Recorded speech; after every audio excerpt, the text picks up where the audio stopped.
여러분 예수 믿으면서 실망해 본 적 없으세요? 특별히 하나님한테 실망해 보신 적 없으세요? 실망은 되지만 하나님 앞에 감히 하나님 실망했다고 또 목사님이나 다른 사람 앞에 그런 표현을 하면 부끄러울 것 같아서 믿음이 없는 것 같아서 고백을 못하지만 실망된 마음으로 하나님 앞에 설 때는 없으셨는지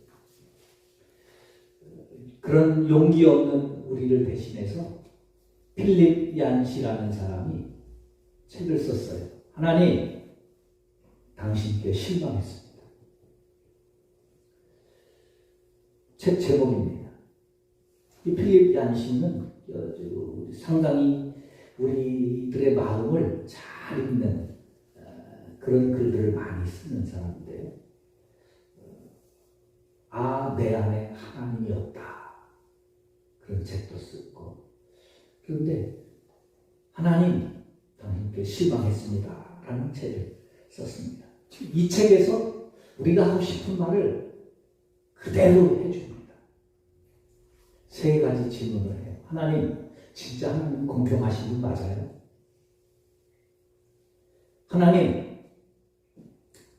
하나님은 왜 침묵만 하세요? 하나님은 왜 숨어만 계세요? 이 3가지 질문을 합니다. 자신을 찾아온 한 사람과 상담하면서 또 주변에 있는 사람들의 모습을 보면서 또 자신이 신앙생활하면서 느꼈던 질문 3가지. 하나님, 진짜 하나님이 공평하신 분 맞아요? 제가요, 예수 믿으면서 하나님 뜻대로 살아보려고, 믿음대로 살아보려고, 얼마나 힘든지 몰라요. 얼마나 어려운지 몰라요. 얼마나 고통스러운지 몰라요. 얼마나 괴로운지 몰라요. 그런데도요, 제가 하나님 부인할 수가 없어서, 그래도 하나님 계시는 거 믿기 때문에, 알기 때문에, 제가 하나님 뜻대로 살아보려고 발버둥치면서, 몸부림치면서, 바쁘지만 그래도 시간 내서 주일날 하나님 앞에 예배를 드리려고 얼마나 노력하는지 아세요? 하나님 뜻대로 살려고 제가 얼마나 기도하면서 몸부림치는지 아세요? 그런데 왜 나는 되는 일이 없는 거예요, 도대체? 왜 이렇게 답답하고 힘든 생활만 계속되는 겁니까? 더 답답한 거는 예수도 안 믿는데 내가 보기에 저 나쁜 놈인데 하나님도 부인하고 나쁜 짓 하면서 사는 옆집에 있는 사람은 일도 잘해요. 가정도 행복해요. 신랑도 좋고 부인도 좋고 자식들도 잘. 그런데 우리 집은 왜 이런지 모르겠는 거예요. 이게 공평한 거냐 말이에요. 또 한 가지는 하나님, 그러면 제가 잘못 살아서 그런 겁니까? 그러면 제발 좀 하나님 뜻을 가르쳐 주세요. 그러면 제가 하나님 뜻대로 살게요. 그래서 하나님 뜻을 알아보려고 하나님 뜻 알기 위해서 기도하고 울고 불고 하면서 하나님 뜻만 가르쳐 주시면 제가 그렇게 살겠다고 하는데 하나님은 아무 말씀도 안 하고 똥거로 종머리처럼 그렇게 침묵만 하고 계시는 거예요, 도대체. 일본의 엔도 슈사쿠가 지은 침묵이라는 책처럼 성도들은 아파서 심지어 순교당하고 죽어가고 저렇게 고달퍼하고 답답해서 가슴을 치며 통곡하며 울고 불고 애통하고 있는데 하나님은 도대체 그렇게 침묵하고 계시는 겁니까?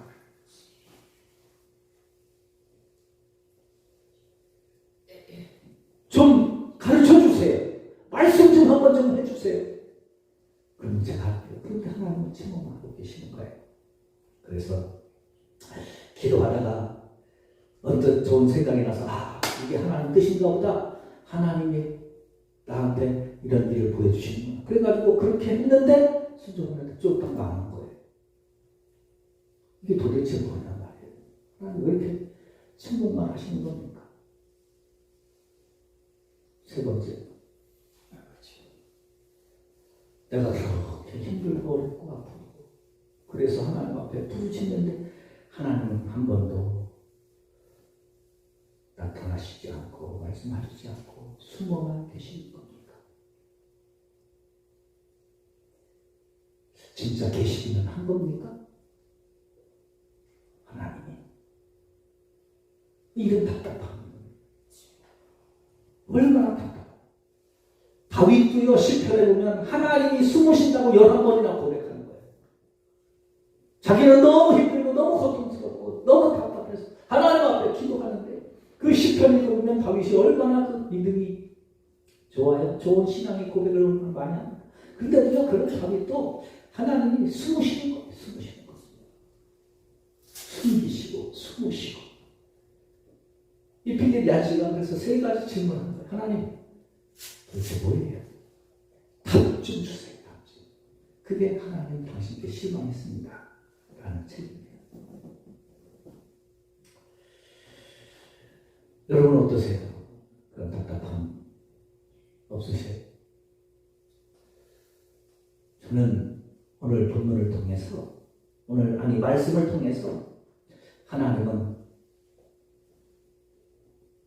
불공평하신 분이 아니라 정말 공평하신 분. 하나님은 침묵만 하시는 게 아니라 그렇게 늘 말씀하시는구나. 숨어 계시는 것이 아니라 나와 함께 하시는구나 하는 그런 믿음을 깨닫고 필립 얀시가 그 글을 통해서 하나님이 공평하신 것을 너무너무 많이 하나님의 부르시고 숨으시는 게 아니라 우리를 이끄시고 찾으시기 위해서 얼마나 애를 쓰시는지를 우리에게 보여주면서 통쾌한 신앙의 고백을 합니다.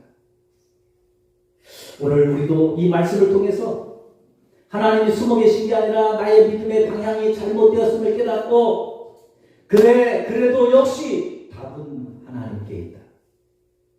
그래도 해답은 예수 그리스도고 그래도 답은 기도고 그래도 답은 하나님께 있음을 고백하면서 하나님 앞에 무릎 꿇고 그동안 답답하고 힘들고 어려웠던 일들이 우리의 마음속에 기쁨으로 돌아올 수 있는 믿음의 길을 찾게 되시기를 주님의 이름으로 축원합니다. 예수님은 부활하셨어요. 할렐루야. 예수님은 부활하셨어요. 그런데 아무도 몰라요. 예수님의 부활한 사실을 아무도 몰라요. 성경에 보면 예수님이 부활하셨는데 아무도 모릅니다.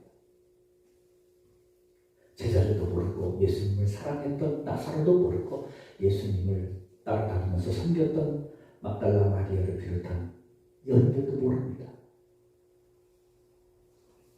심지어 예수님을 반대하고 죽이던 대제사장과 백성의 장로들은 내가 3일 만에 다시 살아나리라는 그 말씀을 기억하고 그 말이 두려워서 예수님이 부활을 못하게 무덤문을 지키고 애를 쓰는데 예수님을 믿고 예수님을 통해서 제자 훈련을 받았고 예수님을 통해서 하나님의 나라를 경험했고 예수님을 통해서 그렇게 많은 병을 고침받았던 사람들도 예수님의 부활에 대해서는 생각지도 못하고 예수님이 십자가에 죽으시는 모습을 보면서 하나님 당신께 실망했습니다.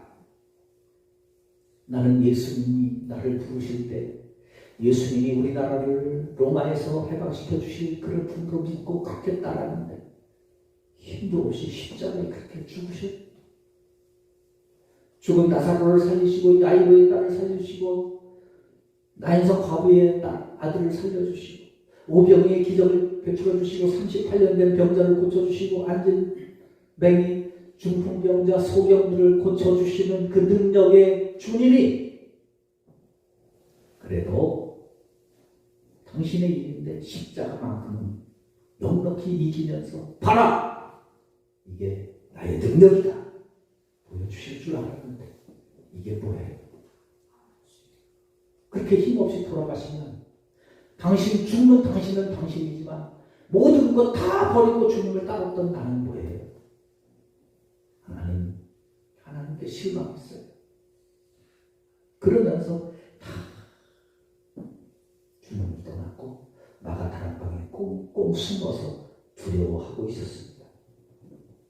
그 중에 막달라 마리아와 요한의 어머니 마리아 살로메가 예수님의 시신에 향유를 발라드리려고, 우리로 이야기하면 영습을 안 했기 때문에 유대인의 그 장례 풍습에 들어서 시신에 향유를 발라드리려고 찾아갔다가 부활하신 예수님을 만났죠. 그 만난 이야기를 지난주에 하면서 새벽에 주님의 무덤을 찾았던 것처럼 우리도 주님을 위하여, 하나님을 위하여 살아가는 믿음, 우리는 늘 하나님 앞에 기도하면서 하나님 앞에 도움을 받으면서 살지만 우리도 주님을 위하여 살아가는 그 믿음. 그래서 하나님, 내가 하나님 덕만 보면서 살았는데 하나님도 내 덕 좀 보세요. 그런 주님을 위하는 신앙생활을 갖고 주님께로 가까이 가는 삶을 살자, 이렇게 말씀을 드렸죠. 그런데 그렇게 떠나갔던 주님을 만났던 그 막달라 마리아를 통해서 예수님이 들려주시는 음성 두 마디를 통해서 오늘 함께 말씀을 나누려고 합니다. 먼저 무덤을 찾아갔더니 그 무덤에서 천사들을 만납니다. 천사가 그들에게 말하는 거예요. 오늘 본문 5절이죠. 십자가에 못 박히신 예수 너희가 찾는 거 내가 다 안다. 6절입니다. 그는 여기 계시지 않고 그가 말씀하시던 대로 살아나셨느니라. 할렐루야. 여러분, 우리가 왜 하나님을 믿으면서 답답하고 힘들고, 왜 하나님이 벌금병한 것 같고, 왜 하나님이 침묵하시고, 왜 하나님이 숨어 계신 것 같으냐? 엉뚱한 데 가서 하나님을 찾는다는 거예요. 어디 가서요? 무덤에 가서 예수님을 찾는 거예요. 무덤에 가서, 죽음의 자리에 가서. 그곳에 주님은 계시지 않는다는 겁니다. 주님은 살아나시기 때문에. 주님은요, 천국에 계시는 거예요. 생명의 장소에 계시는 거예요. 지옥에는요, 예수님이 계시지 않습니다, 여러분. 죽음의 무덤에는요, 주님이 계시지 않아요. 그런데 이들은 지금 무덤으로 주님을 찾아가신 거예요. 그러니 거기서 아무리 부르짖어도, 아무리 주님을 찾아도 만날 수가 없죠. 우리의 삶에 지치고 힘들 때 우리가 우리 믿음으로 살아가려고 우리가 노력하고 우리가 애쓰고 우리가 힘쓰는 그곳에 가봐야 무덤의 장소라는 거예요. 주님은 그곳에 계시지 않습니다.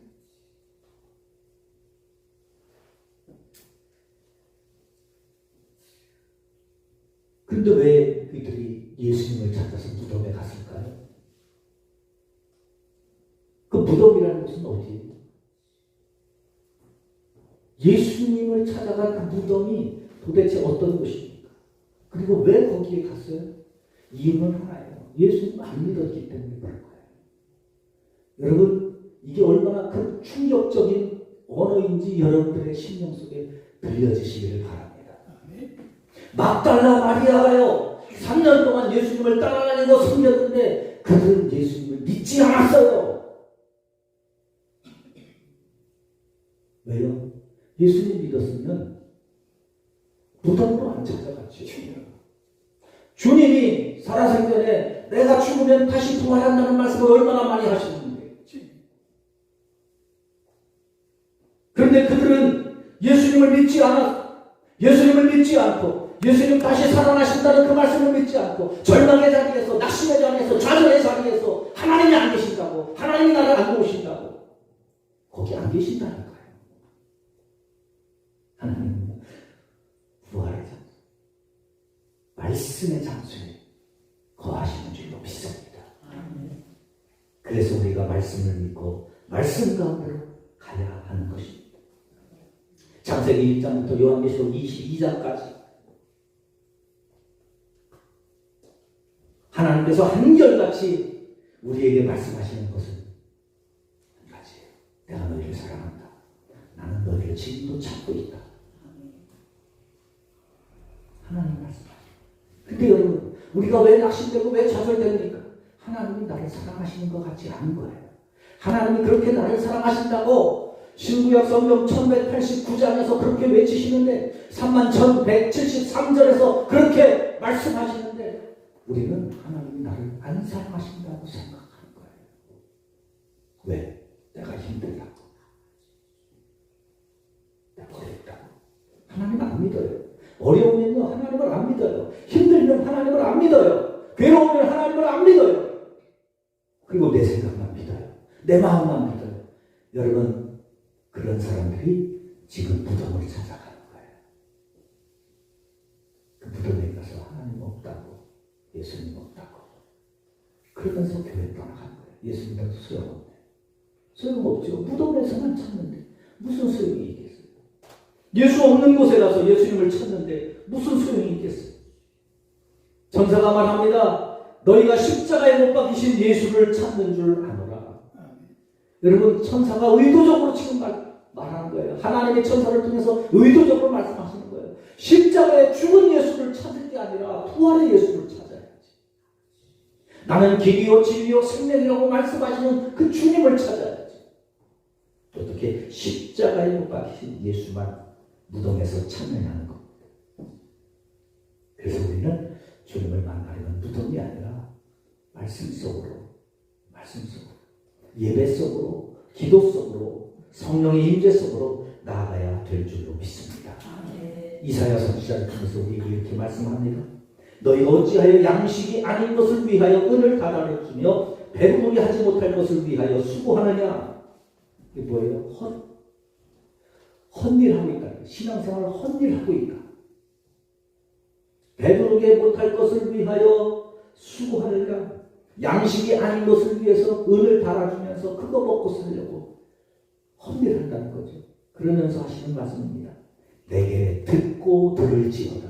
아멘. 내게 듣고 들을지어다. 아멘. 그리하면 너희가 좋은 것을 먹을 것이다. 너희 자신들이 기름진 것으로 즐거움을 얻을 것이다. 너희는 귀를 기울이고 내게로 나와 들으라. 그리하면 너희 영혼이 살리라. 아멘.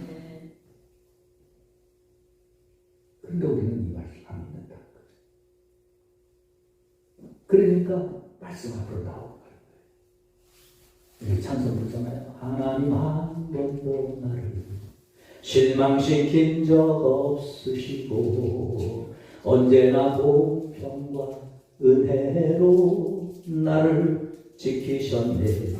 오신실하신 주, 오신실하신 주, 내 너를 떠나지도 않으리라. 내 너를 버리지도 않으리라. 약속하셨던 주님, 그 약속을 지키사 이후로도 영원토록 나를 지키시리라. 아멘. 확신하네. 여러분, 예수님 만나기를 원하십니까? 찾기를 원하십니까? 그분을 통해서 힘을 얻기를 원하십니까? 하나님 앞에 참된 겸손한 예배자로 말씀 앞에 순종하는 신앙인으로 서실 수 있기를 바랍니다. 그래야 주님을 만날 수 있어요. 그러면서 천사가 말합니다. 오늘 본문 7절입니다. 또 빨리 가서 제자들에게 이르라. 그가 죽은 자 가운데 살아나셨고 너희보다 먼저 갈릴리로 가시나니 거기서 너희가 배우리라 하라. 할렐루야. 예수님을 만나려면 무덤이 아니라 어디로 가야 되느냐? 갈릴리로 가야 된다는 거예요. 방향이 지금 잘못됐다는 겁니다. 갈릴리로 가라. 그러면서 빨리 가라. 여러분, 이 믿음에서는 이 빨리라는 이 단어가 중요합니다. 빨리. 5달란트 받은 자와 2달란트 받은 종의 특징이 뭔지 아세요? 받은 즉시 바로 가는 거예요. 즉 빨리 가는 거예요. 빨리. 지금 부활의 주님을 만난 이 막달라 마리아와 이 여인들에게 주신 첫 번째 미션이 뭐냐? 빨리 가야 된다. 왜요? 여기서 생각하고 여기서 망설이고 하다 보면 아유 나중에 하지 뭐. 다음에 하지. 미뤄지는 거죠. 여러분들 신앙생활 하면서 힘든 것이 가운데 하나 그거예요. 자꾸 미뤄요. 왜? 눈에 보이는 내 일이 많으니까. 회사 일이 많으니까. 그러면 바꿔 생각하면 하나님도 자꾸 내 일을 뒤로 미루시지 않을까요? 왜? 나도 하나님 일을 믿으니까.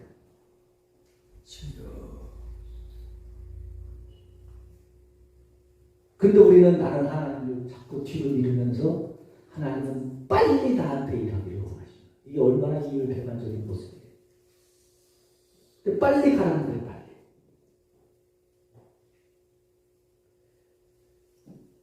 그래서 이 여인들은 새벽에 일찍 빨리 찾아간 그들에게 주님이 첫 번째 나타나 주시는 거죠.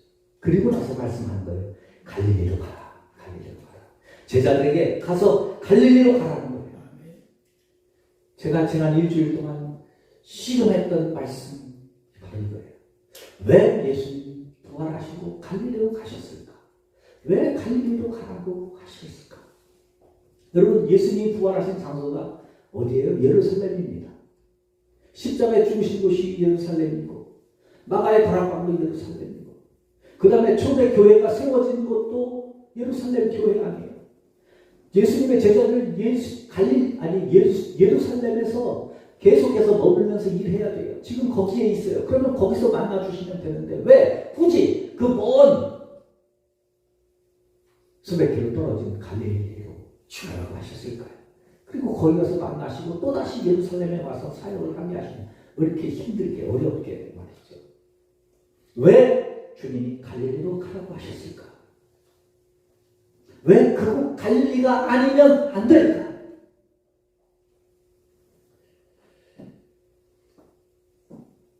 그리고 거기에 가야만 부활의 주님을 만난다고 하셨을까?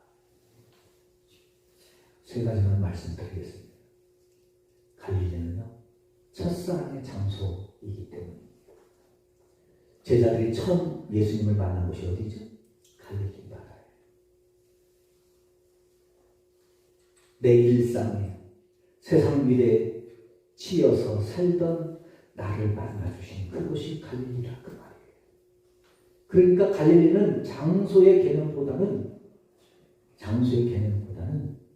나의 믿음의 개념인 거예요.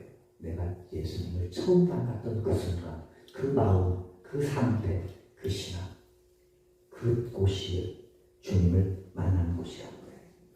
그 갈릴리에 첫사랑이 있는 그곳에서 예수님이 얼마나 많은 병자를 고쳐주셨어요.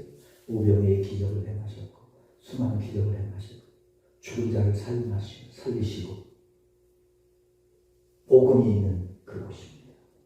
그곳에서 주님이 만나자는 거예요. 내 믿음, 첫사랑. 그 잃어버리면 주님 만날 수 없다는 것이죠. 그래서 요한계시록에서 에베소 교회를 향해서 예수님이 질책하시잖아요. 너 첫사랑을 버렸느니라. 첫사랑을 버렸느니라. 첫사랑을 잃어버린 성도의 모습, 교회의 모습을 예수 믿어도 기쁨이 없어요. 감사가 없어요. 그냥 맹맹해요. 힘들어요. 모세가 40세에 민족을 구하겠다고 나섰을 때 실패하고 미디안으로 도망가서 40년 동안 살 때 80세 때 하나님께서 가시떨기에서 다시 그를 부르시죠. 주님을 만났던 그 첫사랑의 그 모습으로 만나 주시는 겁니다. 두 번째로 갈릴리는요, 회개가 있는 곳이에요. 회개가. 그래야 주님을 만난다는 거예요. 주님을 만나는 곳은 회개가 있는 곳이에요. 베드로가 예수님을 만나면서 예수님을 통해서 많은 물고기를 잡고 나서 예수 첫 고백이 뭐예요? 주님, 나를 떠나소서. 나는 죄인입니다. 죄인입니다. 그것이 갈릴리를 한 거예요. 내 죄를 고백한 회개함이 있는 것. 기독교는요, 잘못이 있느냐 없느냐를 따지지 않아요. 죄가 있느냐 없느냐를 따지지 않아요. 아니, 따지기도 하지요. 허물이 얼마나 크냐 작으냐 따지기도 하지요. 그러나 그게 중요하지 않아요. 그렇게 중요하지 않아요. 중요한 것은 내가 회개했느냐 회개하지 않았느냐, 이게 중요한 거예요. 그 회개함이 있느냐, 그 회개가 있는 곳에 용서가 있고, 그 회개가 있는 곳에 사랑이 있고, 그 회개가 있는 곳에 치유가 있고, 그 회개가 있는 곳에 주님이 만나주시는 거예요. 여러분, 우리가 하나님 앞에 나올 때 얼마나 회개에 대한 절실함을 가지고 나오셨어요. 얼마나 간절함을 가지고 나오시나요? 여러분, 그 간절함이 없으니 하나님이 숨으시는 것처럼 침묵하시는 것처럼 보이는 거예요. 마지막으로 갈릴리는 사명이 있는 것입니다. 그래서 그곳으로 가라고 말씀하시는 거예요. 베드로가 부활하신 예수님의 소식을 듣고 갈릴리로 갔어요. 물고기를 잡는데 하나도 못 잡았어요. 그곳에서 주님이 묻으시죠. 내가 나를 사랑하느냐? 내가 나를 사랑하느냐? 첫사랑을 회복시켜 주시는 거예요. 내가 나를 사랑하느냐? 네가 무슨 죄를 지었느냐? 나를 3번 모른다고 부인했느냐? 그 죄를 무시냐? 그 죄를 회개하고 고백하고 나를 사랑하는 마음으로 다시 회복됐느냐? 그리고 나서 그 사랑에 대한 고백을 들으시고 베드로에게 주시잖아요. 내 양을 치라. 내 양을 먹이라. 저는 주님을 3번씩이나 모른다고 부인을 했는데요. 무슨 낯으로요? 저는 아무런 능력이 없는데요. 무슨 능력으로 이스라엘 백성들을 광야에서 이끌어갑니까? 무슨 질문한데 하나님은 모세의 손에 하나님의 지팡이를 들려주셨고 베드로에게는 내 양을 치라고 성령의 능력을 부어주셨습니다. 그것이 갈릴리라는 거예요. 여러분, 지금 우리는 힘이 없고, 지금 우리는 부족하고, 지금 우리는 나약하고, 지금 우리는 상처받고, 지금 우리는 능력이 없고, 아무것도 보이는 것도 없고, 아무것도 되는 것이 없다 할지라도 갈릴리 그곳에서 지금 주님은 우리에게 말씀하십니다. 나를 사랑하면 그러면 됐다. 그것이 바로 갈릴리요, 첫 만남의 장소요, 복음이 선포되는 곳이요, 회개가 있는 곳이요, 새로운 사명을 주는 곳입니다. 그러기에 갈릴리는 첫 만남의 장소고, 그것은 희망의 땅이고, 그것은 사랑의 땅이고, 그것은 비전의 땅입니다. 사랑하는 성도 여러분, 지금 여러분의 갈릴리는 어디십니까? 여러분이 가야 할 곳은 그 갈릴리 어디십니까? 그것을 찾지 못해서 너무 힘들어서 아프고 힘들고 하나님이 침묵하시는 것 때문에, 하나님이 숨어 계시는 것 때문에 괴로워하고 있지는 않으십니까? 내가 첫사랑을 회복하는 곳, 이곳, 이 시간, 여기가 바로 여러분의 갈릴리입니다. 다시 나를 부르시는 주님 앞에, 주님, 이제라도 주님의 부활의 주님을 바라보고 부활의 신앙으로 다시 살아가겠습니다. 고백하는, 회개하는 이곳, 이 시간, 여기가 바로 그 갈릴리입니다. 바로 이곳에서 하나님을 섬기도록 부르시는 사명의 장소, 이곳에서 지금 이 시간에 그 부활의 주님을 만나 다시 기쁨으로 우리 다시 주님의 손을 잡고, 주님, 주님의 부활을 믿기기에, 주님의 부활을 의지하면서 주님의 부활을 다시 내 손에 부여잡고, 주님, 일어나 주님과 함께 가기를 원합니다. 지금 이 시간 부활의 주님이 나의 몸을 치유하여 주옵소서. 나의 믿음을 회복시켜 주시옵소서. 우리 가정에 다시 사랑을 회복시켜 주옵소서. 우리 교회에 다시 부흥을 일으켜 주옵소서. 사모하는 마음과 함께 나아갈 수 있기를 바랍니다.